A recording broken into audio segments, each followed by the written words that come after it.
कर्ण और अर्जुन के बीच युद्ध शायद महाभारत का सबसे भयंकर युद्ध था। इस युद्ध को देखने के लिए देवता तक उपस्थित हो गए थे। इस युद्ध की पृष्ठभूमि है कर्ण के पुत्र वृषसेन की अर्जुन से टक्कर। युद्ध में वृषसेन ने नकुल के पुत्र शतानिक को 3 बाण मारकर अत्यंत घायल कर दिया। फिर इस शक्तिशाली रथी योद्धा ने 3 बाण अर्जुन पर, 3 बाण भीमसेन पर, 7 बाण नकुल पर और 12 बाण श्री कृष्ण पर चलाए और उन्हें घायल कर दिया। इस पराक्रम को देख कौरव सेना वृषसेन की जय जयकार करने लगी। पांडव सैनिक समझ गए कि वृषसेन का अंतिम समय आ गया है। उस समय वृषसेन कर्ण के सामने खड़ा था। तब अर्जुन कर्ण, दुर्योधन और अश्वत्थामा को एक साथ देख बोल उठा, कर्ण, आज युद्ध स्थल में मैं तुम्हारे देखते देखते इस वीर और उग्र पराक्रमी वृषसेन को यमलोक भेज दूंगा। तब अर्जुन ने उन सबको उनके कायरतापूर्ण कृत्य अभिमन्यु की याद दिलाई। क्षण भर में अर्जुन ने अपना गांडीव पोंछा और वृषसेन पर हंसते हंसते 10 बाण छोड़ दिए। पल भर में वृषसेन का धनुष, दोनों भुजाएं और मस्तक शरीर से अलग हो गए और वो रथ से नीचे गिर पड़े। अपने पुत्र की इस प्रकार मृत्यु देख महाबली कर्ण को संताप और क्रोध एक साथ आ गया और उसने अर्जुन और श्री कृष्ण पर आक्रमण कर दिया। कर्ण एक महासागर की तरह गर्जना करते हुए आगे बढ़ा। तब श्री कृष्ण ने मुस्कुराकर कहा, पार्थ, जिसके सारथी शल्य हैं और जिसके रथ में श्वेत घोड़े जुते हैं, वो दुर्योधन का प्रिय कर्ण सीधे इधर ही आ रहा है। उसका ध्वज देखो, जो आकाश में एक रेखा सी खींचता चला आ रहा है। आज तुम्हें संपूर्ण प्रयत्न करके कर्ण का वध करना ही होगा। तुम्हारी सेना में दूसरा कोई योद्धा कर्ण के बाणों को सह नहीं सकता। श्री कृष्ण ने अर्जुन को उसकी क्षमता और बल का आभास कराया और कहा, जिस महादेव को दूसरे मनुष्य देख भी नहीं सकते, तुमने उनकी युद्ध में आराधना की है और वरदान प्राप्त किए हैं। अर्जुन ने कहा, मधुसूदन, मेरी विजय अवश्य होगी, क्योंकि इस जगत के पूर्ण ज्ञाता आप जो मुझ पर प्रसन्न हैं। अब अर्जुन इस युद्ध समरांगण में कर्ण का वध किए बिना नहीं लौटेगा। हे गोविंद, आज या तो उस कर्ण के टुकड़े टुकड़े होंगे या आप मुझे कर्ण के बाणों से मरा देखिएगा। आज ऐसा युद्ध होगा जिसे युगों युगों तक याद रखा जाएगा। इतना सुनते ही प्रभु श्री कृष्ण के मन द्वारा संचालित उनका रथ पल भर में ही कर्ण के रथ के समक्ष जा खड़ा हुआ। दोनों दिव्य पुरुष, दोनों के पास उत्तम सारथी, दोनों के श्वेत घोड़े, ये दोनों रथ आमने सामने आए तो वहां उपस्थित योद्धाओं को ऐसा लगा मानो 2 सूर्य उदित हो गए हैं। कर्ण के रथ पर जो ध्वज था उसमें हाथी की सांकड़ का चिन्ह और अर्जुन के रथ पर महाबली हनुमान रूपी वानर का चिन्ह बना था। कर्ण का हर्ष बढ़ाने के लिए सभी कौरव सैनिक बाजे और शंख बजाने लगे। वहीं पांडव पक्ष के योद्धा भी अर्जुन का हर्ष बढ़ाने के लिए अनेक वाद्यों और शंख की ध्वनि से सब ओर प्रतिध्वनि उत्पन्न करने लगे। दोनों महावीर श्रेष्ठ रथ पर आरूढ़ थे। दोनों के पास विशाल धनुष थे। दोनों अद्भुत बाणों, शक्ति और ध्वज से संपन्न थे। दोनों ही उत्तम तर्कश से संपन्न वीर थे। दोनों कमर पर तलवार बांधे थे। दोनों ही युद्ध के लिए मदमस्त हाथी की तरह थे। इनके मुख सूर्य के प्रकाश की तरह कांतिमान थे। दोनों के पास उस काल के सबसे उत्तम सारथी थे। कंधे सिंह के समान, भुजाएं काल के समान, आंखें रक्त की तरह लाल और दोनों ही एक दूसरे का वध कर देना चाहते थे। दोनों इतने आयुधों से संपन्न थे कि वहां उपस्थित प्राणियों को किसी एक की विजय पर संदेह होने लगा था। दोनों ओर की सेनाएं अर्जुन और कर्ण की रक्षा के लिए उन्हें घेरकर आगे बढ़ने लगी। इस प्रकार इस युद्ध की शुरुआत हुई। ऐसा लगा मानो संपूर्ण प्रकृति 2 भागों में विभक्त हो अर्जुन और कर्ण में से किसी एक का पक्ष लेने लगी है। महाभारत में उल्लेख है कि उस क्षण इंद्र और सूर्यदेव अपने अपने पुत्रों की विजय के लिए वाद विवाद में उलझ गए थे। तभी श्री कृष्ण और अर्जुन तो दूसरी ओर शल्य और कर्ण ने अपने अपने शंख बजाए। तब अनायास और उत्सुकतावश अर्जुन ने श्री कृष्ण से प्रश्न किया, माधव, अगर आज कर्ण मेरा वध कर दे तो आप क्या करेंगे? श्री कृष्ण ने हंसकर ये बात कही, यदि सूर्य अपने स्थान से गिर जाए, समुद्र सूख जाए और अग्नि सदा के लिए शीतल हो जाए तो भी कर्ण तुम्हें मार नहीं सकता। यदि ऐसा किसी प्रकार संभव भी हुआ तो ये संसार उलट जाएगा। मैं अपनी दोनों भुजाओं से ही इस युद्ध भूमि में कर्ण और शल्य को मसल डालूंगा। ये सुन अर्जुन मन ही मन मुस्कुरा उठा। तभी दुर्योधन, कृतवर्मा, शकुनी, कृपाचार्य और कर्ण एक साथ ही कृष्ण और अर्जुन पर प्रहार करने लगे। अर्जुन ने उन सब योद्धाओं के धनुष, ध्वज, घोड़े और सारथियों पर एक साथ प्रहार किया और कर्ण पर एक साथ 12 बाण छोड़े। ये देख शक, तुषार और यवन देश के योद्धा अर्जुन को मारने के लिए एक साथ दौड़े। अर्जुन ने अनेकों अनेक बाण एक साथ छोड़े और उनके सर कट कट कर युद्ध भूमि में गिरने लगे। मौत का ऐसा तांडव देख दौड़ लगाते योद्धा सन्न खड़े रह गए। यहाँ अंतिम बार दुर्योधन को अश्वत्थामा ने समझाना चाहा। ऐसी मौत देख अश्वत्थामा ने दुर्योधन का हाथ पकड़ा और बोला, दुर्योधन, अभी भी समय है, पांडवों से संधि कर लो, आपस के इस झगड़े को त्याग दो। मेरे पिता और तुम्हारे गुरु तो साक्षात ब्रह्मा जी की तरह अस्त्र विद्या के श्रेष्ठतम पंडित थे। इस युद्ध में वे भी मारे गए। यही दशा तुम्हारे पिता में भीष्म की भी हुई। मेरे मामा कृपाचार्य तो अवध्य हैं, इसलिए अब तक बचे हैं। तुम पांडवों के साथ मिलकर चिरकाल तक राज्य शासन करोगे। श्री कृष्ण भी तुम दोनों में विरोध नहीं चाहते, वे अब भी शांति के पक्षधर हैं। बस तुम्हारी इच्छा से शेष बचे सगे संबंधी अपने अपने नगर लौट जाएंगे। हे नरेश्वर, अगर तुम मेरी बात नहीं सुनोगे तो निश्चित ही तुम्हें भी वीर गति प्राप्त होगी। हे कुरुनंदन, जीवित रहने वाला ही कल्याण और सुख के दर्शन कर सकता है। तुम पांडवों से संधि कर लो और कौरव कुल को शेष रहने दो। मैं कभी तुम्हारे अहित की बात नहीं करता। मेरी यह निश्चित धारणा है कि कर्ण अर्जुन को कदापि जीत न सकेगा, जिसके सारथी श्री कृष्ण हैं। तुमने अभी अभी अर्जुन का पराक्रम देखा है। ऐसा पराक्रम तो स्वयं इंद्र, यमराज और यक्षराज कुबेर भी नहीं कर सकते। यहाँ दुर्योधन ने लंबी सांस खींची और बोला, इस दुर्बुद्धि भीम ने जिस प्रकार मेरे प्रिय दुशासन की हत्या कर जो बात कही थी, वो अभी भी मेरे हृदय को पीड़ा दे रही है। हमने बारंबार जो इन पांडवों से वैर रखा है, उसे सोचकर वे कभी मुझ पर विश्वास नहीं करेंगे। तुम मेरे मित्र कर्ण को नहीं जानते। अर्जुन इतने प्रहार एक साथ करके थक गया है। अब बस कुछ ही क्षणों में कर्ण उसका वध कर देगा, फिर किसी से संधि की आवश्यकता ही समाप्त हो जाएगी। उधर कर्ण और अर्जुन एक दूसरे की ओर बढ़ते जा रहे थे। विशाल पर्वतों के समान वे एक दूसरे पर अपने महान अस्त्रों से प्रहार करने लगे। बाणों के प्रहार से उन दोनों के शरीर, सारथी और अश्व शत विक्षत हुए जा रहे थे। उनके भयंकर अस्त्रों से आकाश बार बार गर्जना करने लगता था। आकाश में उड़ने वाले प्राणियों ने भी आकाश छोड़ कहीं दूर डेरा जमा लिया था। एक तरफ कौरव सेना और दूसरी तरफ मौसक सैनिक जो पांडवों के पक्ष में युद्ध कर रहे थे। उस दिन अर्जुन की सुरक्षा का दायित्व उनका था। घोर कोलाहल उत्पन्न कर रहे थे। युद्ध में रक्त और मांस की कीच जम गई थी। सोमक सैनिक बार बार चिल्ला रहे थे, हे कुंती कुमार, कर्ण का शीघ्र वध कर डालो। कर्ण का मस्तक और दुर्योधन की राज्य के प्रति अभिलाषा दोनों को एक साथ काट डालो। वहीं दूसरी ओर कौरव योद्धा चिल्ला रहे थे, कर्ण आगे बढ़ो, अपने पैने बाणों से अर्जुन को मार डालो, जिससे शेष बचे कुंती पुत्र स्वतः दीर्घकाल के लिए वन में चले जाएं। कर्ण ने एक साथ अनेकों बाणों से अर्जुन को बींध डाला। तब अर्जुन ने हंसकर तीखी धार वाले 10 बाणों से कर्ण के हाथों और काख पर प्रहार किया। दोनों अपने सर्वोत्तम बाणों का प्रयोग कर रहे थे, मानो आज के बाद वे कोई युद्ध ही नहीं करेंगे।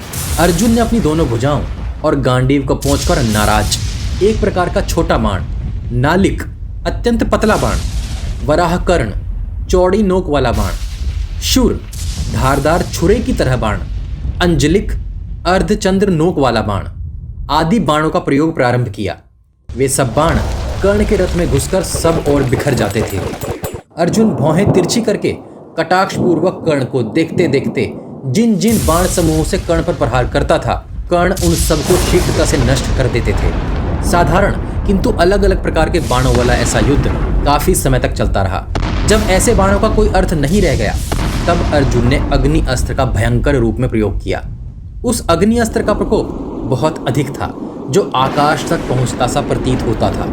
वहां उपस्थित योद्धाओं के वस्त्र जलने लगे और झुलसे हुए सैनिकों के चिल्लाने की आवाज बढ़ती चली गई। फिर प्रतापी सूर्यपुत्र ने आग्नेयास्त्र को शांत करने के लिए वरुणास्त्र का विराट रूप में प्रयोग किया। अचानक ही बड़े बड़े मेघ आकाश में उत्पन्न हुए और वहां का सारा प्रदेश जलमग्न सा हो गया। वरुणास्त्र का रूप इतना विशाल था कि मानो वहां रात्रि हो गई हो। तभी अर्जुन ने एक और दिव्यास्त्र का संचालन किया। वायव्यास्त्र से सभी मेघ समूह तुरंत वहां से छिन्न भिन्न हो गए और सूर्यदेव फिर से दिखने लगे।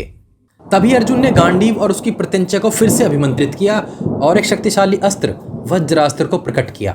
यह एक विचित्र वज्र अस्त्र था, जिसके प्रभाव से अनेकों शूर, अंजलिक, नालिक, वराहकर्ण जैसे बाण हजारों की संख्या में चलने लगे। वे सभी वज्र जैसी शक्ति से अत्यंत वेग से प्रहार करने लगे। वे सब कर्ण के अंगों, घोड़े, धनुष, रथ के पहियों और ध्वजों में जा लगे। कर्ण का संपूर्ण शरीर रक्त से नहा गया। तब कर्ण ने अपने धनुष को झुकाकर एक महान अस्त्र को प्रकट किया। मंत्र उच्चारण करने की वहां गंभीर गर्जना होने लगी और भार्गवास्त्र प्रकट हुआ। जैसे ही कर्ण ने उसे छोड़ा, उसमें से अनेकों अनेक बाण निकलने लगे। वे सब सूक्ष्म किंतु संख्या में बहुत ज्यादा थे। ऐसा लगा मानो बाणों का सैलाब सा आ खड़ा हुआ हो। अर्जुन की ओर से आ रहे बाणों को पल भर में टुकड़े टुकड़े करते हुए इन बाणों ने पांडव पक्ष के अनेकों अनेक रथों, हाथियों, अश्वों और पैदल सैनिकों का संहार कर डाला। ऐसा होता देख पांचाल और सोमक योद्धा एकत्रित होकर कर्ण पर प्रहार करने लगे, किंतु कर्ण ने पूर्ण उत्साह के साथ इन सब का जवाब एक साथ दिया और वे सब पल भर में मृत्यु को प्राप्त हो गए। कुशल पांडव योद्धाओं को एक साथ मरता देख कौरव सेना कर्ण की जय जयकार करने लगी। ऐसा लगा मानो कर्ण अचानक प्रचंड किरणों वाले सूर्य के समान उदित हुए हों। जय जयकार करते कौरव योद्धाओं को लगा कर्ण ने अर्जुन और श्री कृष्ण को अत्यंत घायल कर दिया है।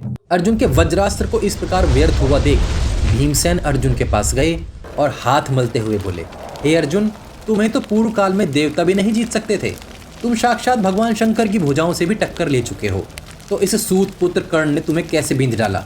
तुम्हारे विशाल बाण समूहों को इस प्रकार नष्ट होता देख मुझे घोर आश्चर्य हुआ।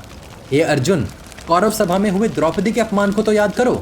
इस सूत पुत्र कर्ण ने ही हमें नपुंसक बताया था और हमारा घोर अपमान किया था। तभी वासुदेव कृष्ण भी बोल उठे, किरीटधारी अर्जुन, यह क्या बात हुई? तुमने अब तक जितने भी प्रहार किए उन सबको कर्ण ने अपने अस्त्रों द्वारा नष्ट कर दिया। तुम पर कुछ अलग प्रकार का सा मोह छाया हुआ है। देखो शत्रु किस प्रकार कर्ण की जय जयकार कर रहे हैं। तुम्हारे अस्त्रों को इस प्रकार नष्ट हुआ देख कौरव योद्धा कर्ण को ही विजयी समझ रहे हैं। तुमने पूर्व काल में न जाने कितने घोर राक्षसों का वध किया है, उनके मायावी अस्त्रों का विनाश किया है।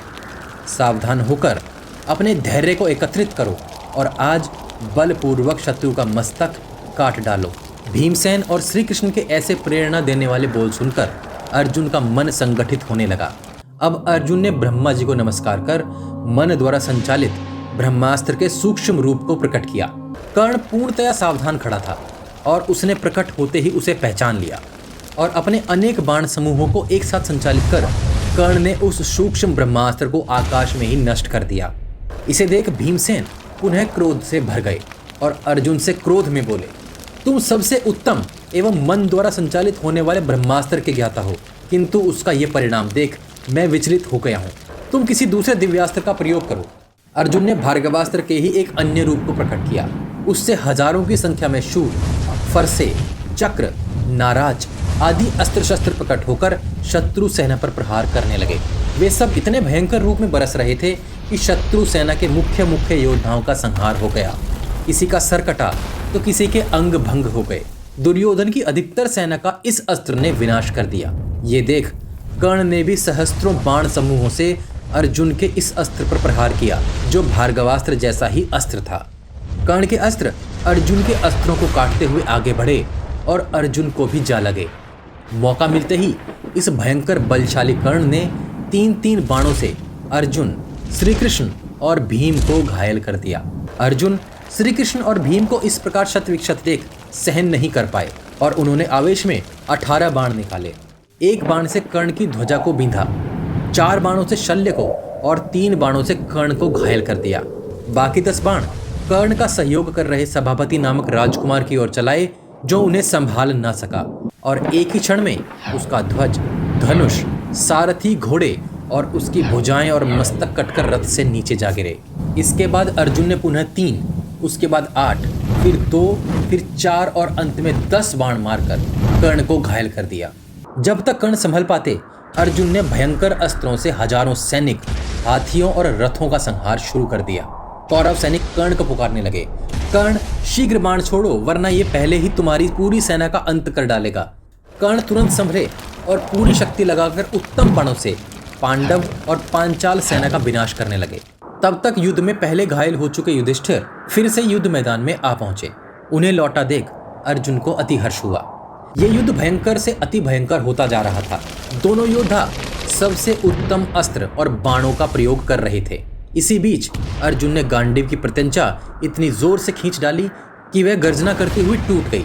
मौका पाकर कर्ण ने अर्जुन और श्री कृष्ण की तरफ पल भर में अनेकों अनेक बाण छोड़कर उन्हें घायल कर दिया। कर्ण ने भीमसेन को भी अनेक बाणों से घायल कर दिया। कर्ण इतने बाण एक साथ छोड़ते कि आकाश में सूर्य दिखना बंद हो जाता था। कर्ण ने पांचाल और सोमक योद्धाओं को जहां का तहां रोक दिया। कर्ण ने उनके अनेकों अनेक रथ, हाथियों और सैनिकों का संहार कर डाला। कौरव पक्ष ने फिर से समझ लिया कि अर्जुन अब कर्ण के बस में हो गया है और वे कर्ण की फिर से जय जयकार करने लगे। ऐसा वर्णन मिलता है कि अचानक युद्ध भूमि में सुगंधित वायु चलने लगी। अर्जुन ने गांडीव की प्रत्यंचा को रगड़कर भयंकर वेगशाली बाणों से पुनः कर्ण को घायल कर दिया। कर्ण फिर से जोर से गरजे और 3 बाण अर्जुन और 5 बाण कृष्ण की ओर छोड़े, जो उन्हें छूते हुए जमीन में जा धंसे। असल में वे बाण तक्षक पुत्र अश्वसेन के दास 5 विशाल सर्प थे। जैसे ही वे वापस कर्ण की ओर जाने लगे, अर्जुन ने 10 भालों से उन 5 सर्पों पर प्रहार किया और उनके टुकड़े टुकड़े कर दिए। कृष्ण को इस प्रकार घायल देख अर्जुन और अधिक क्षमता से प्रहार करने लगा। अर्जुन ने बाण समूहों का ऐसा जाल रचाया कि कर्ण की रक्षा में लगे दुर्योधन के सबसे उत्तम योद्धा एक क्षण में रथ और घोड़ों सहित काल के गाल में समा गए। उनकी संख्या 2000 बताई गई है। जो बच गए वे रणभूमि छोड़ सबकी उपेक्षा करते हुए वहां से भाग खड़े हुए। दुर्योधन ने यह होता देख अन्य सैनिकों को कर्ण की सहायता के लिए आगे भेजा। वे सैनिक भी कुछ ही पल वहां टिक सके और वीर गति को प्राप्त हो गए। कर्ण ये सब होता देखकर भी तनिक भी विचलित नहीं हुए। जहां तक अर्जुन के बाण पहुंच सकते थे, अब कौरव सैनिक उसके पीछे ही खड़े रहे। अर्जुन और अधिक वेग से आकाश में बाण चलाते, किंतु कर्ण उनके हर बाण को आकाश में ही काट देते। कर्ण का धनुष अमोघ था, उसकी प्रत्यंचा बलशाली थी। अर्जुन एक विशेष अस्त्र से अधिक दूरी तक प्रहार करने लगे। तब कर्ण ने अपने गुरु परशुराम जी से प्राप्त एक अत्यंत विशेष अस्त्र, जिसका नाम अथर्वण अस्त्र था, उसका प्रयोग किया। अर्जुन के दूर जाते बाण भी अब विफल होने लगे। यह युद्ध भयंकर से भी भयंकर प्रतीत होने लगा। ऐसा लगा मानो संपूर्ण आकाश बाणों से ठसाठस भर गया हो। कभी लगता कि सूर्यपुत्र कर्ण बस अब अर्जुन वध कर ही देंगे, तो कभी लगता कि अर्जुन के हाथों कर्ण का वध हुआ ही समझो। वहां पाताल निवासी अश्वसेन नामक नाग, जिसका अर्जुन से खांडव वन के समय का वैर था और जिसके 5 नाग कुछ ही क्षण पहले अर्जुन ने मार डाले थे, वहां चुपके से पृथ्वी के भीतर से निकला। उसे लगा अर्जुन से बदला लेने का यही सबसे उत्तम अवसर है। कर्ण के रथ पर एक अलग तरकश में रखे इकलौते सर्पमुखी बाण की नोक पर उसने अपना लघु रूप करके खुद को उस पर लपेट लिया। कर्ण के पास पहले से ही एक उत्तम श्रेणी का सर्पमुखी बाण था। कर्ण ने अनेक वर्षों के परिश्रम से इसका निर्माण किया था। जैसे ही कर्ण की नजर उस तरकश पर पड़ी, उसने तुरंत उसका संधान अपने विजय धनुष पर कर डाला। कर्ण को भी यह आभास नहीं था कि उसके बाण में योग बल से एक नाग घुसा बैठा है। सहस्त्र नेत्रधारी इंद्र ने उसे सबसे पहले देखा और वे ये सोच शिथिल हो गए कि अब मेरा पुत्र मारा ही गया समझो। जैसे ही उत्तम सारथी शल्य ने कर्ण को एक विचित्र बाण का उपयोग करते हुए देखा, उन्होंने तुरंत कहा, कर्ण, तुम्हारा यह बाण शत्रु के कंठ को नहीं लगेगा। तुम इसका फिर से संधान करो, जिससे यह मस्तक काट सके। कर्ण के नेत्र क्रोध से लाल हो गए और उन्होंने शल्य से कहा, कर्ण 2 बाण का संधान नहीं करता। मेरे जैसे योद्धा कपट पूर्वक युद्ध नहीं करते। ऐसा कहकर कर्ण ने वर्षों के परिश्रम से बने उस बाण को अर्जुन की ओर छोड़ दिया और उच्च स्वर में बोला, अर्जुन, अब तू निश्चित ही मारा गया। वह बाण आकाश में जाते ही प्रज्वलित हो उठा और अति वेग से अर्जुन की ओर पल भर में पहुंच गया।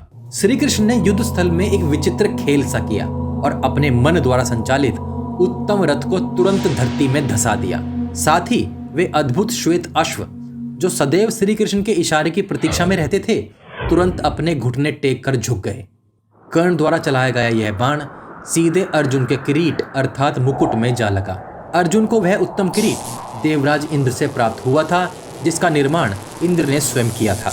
मुकुट के गिरते ही अश्वसेन नाग ने उसे हर लिया। जब अश्वसेन को आभास हुआ कि उस मुकुट में अर्जुन का मस्तक नहीं है, तो वह तुरंत कर्ण की ओर भागा और जाकर कर्ण से बोला, तुमने अच्छी तरह सोच विचार कर मुझे नहीं छोड़ा, इसलिए मैं अर्जुन के मस्तक का अपहरण नहीं कर सका। तब सूर्यपुत्र कर्ण ने आश्चर्य से पूछा कि तुम कौन हो? मैं खांडव वन का नाग हूँ। अर्जुन के द्वारा मेरी माता का वध हुआ था और मेरा वन भी अग्नि की भेंट चढ़ गया था। आज अगर साक्षात इंद्र भी सामने आ जाए तो भी अर्जुन मुझसे बच न सकेगा। तुम मुझे अपने बाण पर फिर से अर्जुन की तरफ छोड़ो। इतना सुनकर सूर्यदेव के उस श्रेष्ठ पुत्र ने कहा, मेरे पास सर्पमुख बाण है, मैं उत्तम यत्न कर रहा हूँ, मैं अर्जुन को स्वयं ही मार डालूंगा।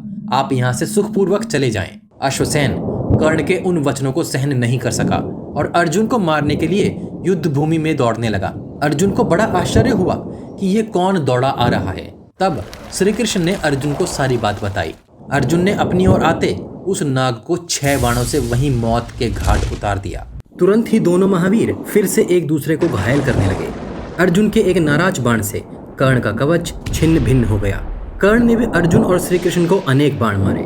कर्ण का कवच टूट जाने पर हर बाण उनके शरीर को छूने लगा और रक्त की धाराएं बहने लगी। एक समय ऐसा भी आया जब कर्ण मूर्छित हो रथ में ही लड़खड़ा गए। अर्जुन ने उस समय कर्ण को मारने की इच्छा नहीं की, किंतु श्री कृष्ण ने कहा, अर्जुन इस तरह न खड़े रहो।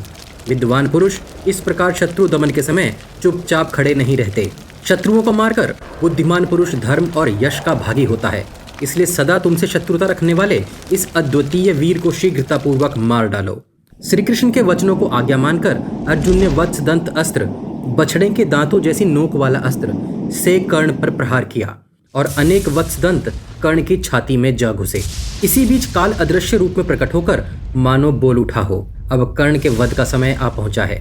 भूमि तुम्हारे पहिए को निगल जाना चाहती है। वत्सदंत अस्त्र से घायल कर्ण ने पुनः भार्गवास्त्र प्रकट करने का प्रयास किया, किंतु उसके मन से उसका अभिमंत्रण निकल गया और वह प्रकट नहीं हुआ। जैसे ही कर्ण का रथ जरा हिलता, बायां पहिया जमीन में धंसता जाता। ब्राह्मण के शाप से जब रथ धंसने लगा, परशुराम जी से प्राप्त अस्त्र भूल गया और उसका घोर सर्पमुख बाण अर्जुन पर निष्फल हो गया। तब कर्ण अत्यंत खिन्न हो गए और इस प्रकार परमात्मा से बोले, धर्मज्ञ पुरुषों से सदैव सुना है कि धर्मपरायण पुरुष की धर्म ही रक्षा करता है। मैंने सदैव अपने धर्म का पालन किया, किंतु धर्म भी हमें मारता ही है। हे विधाता, धर्म भी किसी की रक्षा नहीं करता। इतना होने के बाद भी कर्ण ने विजय धनुष नहीं छोड़ा और श्री कृष्ण और अर्जुन पर अनेक बाण छोड़े। तब श्री कृष्ण ने कहा, पार्थ कोई उत्तम बाण छोड़ो। अर्जुन ने ब्रह्मास्त्र उत्पन्न किया और आकाश की तरफ छोड़ा। असंख्य बाणों की वर्षा होने लगी। कर्ण के रथ की तरफ आते सभी बाणों को कर्ण ने बाण समूहों को उत्पन्न करके नष्ट करना प्रारंभ कर दिया। वो एक अद्भुत दृश्य था जब ब्रह्मास्त्र भी इस प्रकार विफल होता प्रतीत हुआ। कर्ण ने अर्जुन की ओर एक उत्तम बाण छोड़ा और अर्जुन के धनुष की डोरी काट डाली। अर्जुन तुरंत प्रत्यंचा बदल लेता। एक एक करके कर्ण ने 8 डोरियां काट डाली। शायद कर्ण को लगा कि अर्जुन के धनुष में कुछ ही प्रत्यंचा हैं, पर गांडीव में 100 प्रत्यंचा लगी थी। जितनी शीघ्रता से कर्ण डोरी काट देते, अर्जुन उससे अधिक शीघ्रता से प्रत्यंचा चढ़ा देता। वह भी एक अद्भुत घटना थी। उस वक्त कर्ण और अर्जुन दोनों एक दूसरे से उत्तम प्रतीत होने लगे। जैसे ही अर्जुन ने एक भयंकर लोहमय बाण प्रकट कर उसमें रुद्रास्त्र की शक्ति का अंश अभिमंत्रित किया, राधे पुत्र कर्ण के रथ का पहिया धरती में समा गया। कर्ण ने तुरंत नीचे उतर रथ का पहिया निकालने के लिए अपना सारा दम लगा दिया। उनके बाहुबल से पहिए को जकड़े पृथ्वी का अंश 4 उंगल ऊपर आ गया, किंतु पहिए को पृथ्वी ने नहीं छोड़ा। कर्ण का क्रोध 7वें आसमान पर जा पहुंचा और उनकी आंखों से क्रोध की जलधारा बह निकली। उन्होंने अर्जुन की तरफ देखा और इस प्रकार बोले, हे कुंती कुमार, 2 घड़ी प्रतीक्षा करो। मेरे इस बाएं पहिए को धरती में फंसा हुआ देखकर तुम कपट पूर्वक बर्ताव का परित्याग करो। हे कुंती कुमार, जिस मार्ग पर कायर चला करते हैं, तुम उस मार्ग पर कदाचित न चलो। तुम वीरों में धर्म युद्ध करने वाले विशिष्ट वीर के रूप में विख्यात हो। हे अर्जुन, जो केश खोलकर खड़ा हो, युद्ध से मुंह मोड़ चुका हो, शस्त्रों का त्याग कर चुका हो, प्राणों की भीख मांगता हो, जिसके बाण, कवच और दूसरे आयुध नष्ट हो गए हों, ऐसे पुरुषों पर उत्तम व्रत का पालन करने वाले महावीर योद्धा कदाचित शस्त्रों से प्रहार नहीं करते। हे पांडुनंदन, तुम युद्ध के समस्त धर्मों को जानते हो। जब तक मैं रथ के पहिए को निकाल रहा हूँ, तब तक तुम मुझ भूमि पर खड़े हुए पर बाण न बरसाओ। मैं श्री कृष्ण और तुमसे डरकर यह बात नहीं कह रहा हूँ। यद्यपि तुम एक धर्मपरायण उच्च कुल के क्षत्रिय हो, इसलिए तुमसे ये बात कहता हूँ। बस 2 पल अपने बाण रोको कुंती नंदन। इस बात का जवाब श्री कृष्ण ने दिया, राधानंदन, आज बड़े सौभाग्य और हर्ष का दिवस है कि तुम धर्म की बात कर रहे हो। प्राय यह देखने में आता है कि विपत्ति देख ही मनुष्य धर्म की शरण में जाने लगता है, बल्कि अपने किए कुकर्मों को देखकर नहीं। जब दुर्योधन, दुशासन, शकुनी और तुमने वस्त्र धारण कर रही राजबहू को भरी सभा में बलपूर्वक बुलवाया, क्या उस समय तुम्हारे मन में धर्म का विचार नहीं उठा? जब शकुनी ने जुए का खेल ना जानने वाले पांडवों को तुम्हारे सामने ही छल से हराया, तब भी क्या तुम्हें धर्म दिखाई पड़ा था? 13 वर्ष बीत जाने पर भी जब दुर्योधन ने पांडवों को उनका राज्य वापस नहीं किया और तुमने अपने मित्र को नहीं समझाया, तब क्या तुम्हें वो बात धर्म उपयुक्त लगी थी? जब लाक्षागृह में कुंती कुमारों को जलाने का षड्यंत्र रचा जा रहा था, तब भी तुम्हें सब ज्ञात था। तब क्या वो षड्यंत्र धर्म था वीरवर कर्ण? याद है उस राज्यसभा में तुमने निरपराध द्रौपदी को कौन से शब्द कहे थे? एक वैश्या का मान क्या और अपमान क्या। पांडव तो अब नष्ट हो गए, तू अब किसी दूसरे पति का वरण कर ले। ये बात कहते हुए तुम गजगामिनी द्रौपदी को किस प्रकार नेत्र फाड़ फाड़ कर देख रहे थे। तब तुम्हारा धर्म जिंदा था या मर गया था वीरवर? जब युद्ध में तुम और अन्य अनेक महारथियों ने मिलकर बालक अभिमन्यु को चारों ओर से घेरकर मार डाला था, तब वो बालक भी पृथ्वी पर था और तुम सब रथ पर आरूढ़ थे। तुम सब ने मिलकर किस प्रकार उसका वध किया था। क्या वो भी धर्म का कोई पाठ था महादानवीर कर्ण? अगर उन अवसरों पर धर्म नहीं था तो आज सर्वथा धर्म का पाठ अर्जुन को पढ़ाकर तालू सुखाने से क्या लाभ। अब श्री कृष्ण यहाँ एक पुरानी घटना का वर्णन करते हैं। पूर्व काल में पुष्कर ने राजा नल को जुए में जीत लिया था, किंतु उन्होंने अपने पराक्रम से पुनः अपने राज्य और यश दोनों को प्राप्त कर लिया था। उसी प्रकार लोभ शून्य पांडव जो 5 गांव पर भी संतोष कर लेते, अब संपूर्ण शत्रुओं का नाश कर अपने बाहुबल से फिर अपना राज्य प्राप्त करेंगे। पांडवों ने सदैव धर्म को सुरक्षित रखा है, अतः धर्म ही इनकी रक्षा करेगा और धृतराष्ट्र के समस्त पुत्रों और सगे संबंधियों का नाश होगा। उन शब्दों को सुन कर्ण का मस्तक लज्जा से झुक गया। श्री कृष्ण के वचनों ने उन्हें निरुत्तर कर दिया। कर्ण रथ के पहिए को छोड़ फिर से रथ पर जा चढ़ा और सिर्फ दिव्यास्त्रों का अंतिम प्रयोग करने लगा। कर्ण के ब्रह्मास्त्र को अर्जुन ने ब्रह्मास्त्र से काट दिया। अर्जुन के आग्नेयास्त्र को कर्ण ने वरुणास्त्र से काट दिया। फिर से मेघों का अंधकार छा गया। अर्जुन ने वायव्यास्त्र से मेघों को उड़ा दिया। तब कर्ण ने फिर चमत्कार किया और एक भयंकर बाण हाथ में लिया। बाण के प्रकट होते ही प्रचंड वायु चलने लगी, सब ओर धूल छा गई। ये वायव्य अस्त्र का एक परिष्कृत रूप था जिसमें वज्र जैसा तेज था, जो अतिशीघ्र गति से अर्जुन के वक्ष स्थल में जा घुसा। उस समय अर्जुन का हाथ गांडीव से ढीला पड़ गया था। मौका पाकर कर्ण फिर से रथ का पहिया निकालने नीचे उतरे। यह देख श्री कृष्ण ने अर्जुन से कहा, पार्थ, कर्ण इससे पहले कि रथ पर चढ़े और अपना विजय धनुष उठाए, तुम उसका मस्तक शीघ्र ही काट डालो। सर्वप्रथम तो अर्जुन ने शूरप्र बाण से कर्ण के ध्वज को काट डाला। ऐसा लगा मानो कौरवों के यश और अभिमान का अंत हो गया। तब अर्जुन ने अपने तरकश से एक अंजलिक बाण निकाला। उस विशाल बाण की गति को रोकना अत्यंत दुर्गम था। अर्जुन ने उसे गांडीव पर रखकर अभिमंत्रित किया और कहा, अगर मैंने तप किया हो, गुरुजनों को अपनी सेवा से संतुष्ट किया हो, अपने हितैषी मित्रों की बात ध्यानपूर्वक सुनी हो, तो यह बाण मेरे शक्तिशाली शत्रु का नाश कर डाले। इतना कहकर अर्जुन ने अंजलिक अस्त्र कर्ण के मस्तक की तरफ छोड़ दिया।